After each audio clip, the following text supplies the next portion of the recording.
Government ने GST के slabs को घटाकर जो 2 कर दिया है और बहुत सारे प्रोडक्ट के ऊपर जो जीएसटी रेट्स को भी कम किया गया है।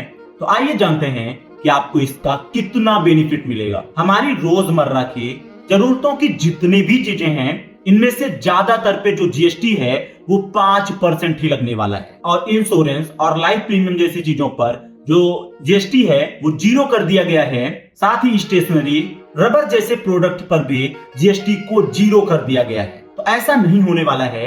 आइए आपको इसको एक एग्जांपल से समझाते हैं। अब एग्जांपल ले लेते हैं इंश्योरेंस और लाइफ प्रीमियम्स का ही। तो जैसे आप प्रीमियम 118 रुपए पे कर रहे थे, 100 रुपए प्रीमियम और 18% जीएसटी, तो जीएसटी हट जाने के बाद प्रीमियम जो है वो सीधे 100 रुपए का हो जाना चाहिए, लेकिन ऐसा होगा नहीं। इसके पीछे का रीजन ये है कि जो इंश्योरेंस कंपनी है वो भी अपने एंड पे ऑलमोस्ट 9% का जीएसटी पे करती है अपने ऑफिस रेंट के लिए, अपने इंटरनेट के लिए और बहुत सारी चीजों के लिए। इस जीएसटी के लिए उस कंपनी को एक क्रेडिट मिल जाता है।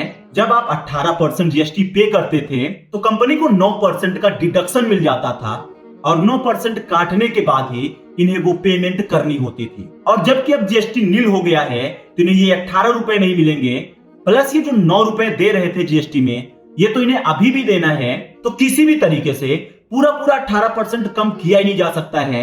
इसका मतलब ये है कि 118 रुपीस की जगह पे आपको 110 से 112 रुपीस पे करना पड़ेगा। मतलब ओवरऑल हम सभी को 5-6% का ही फायदा होगा।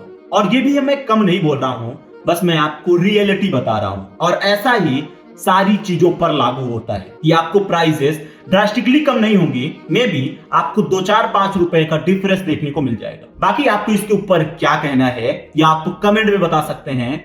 ऐसे और वीडियोस के लिए आप हमें फॉलो भी कर सकते हैं।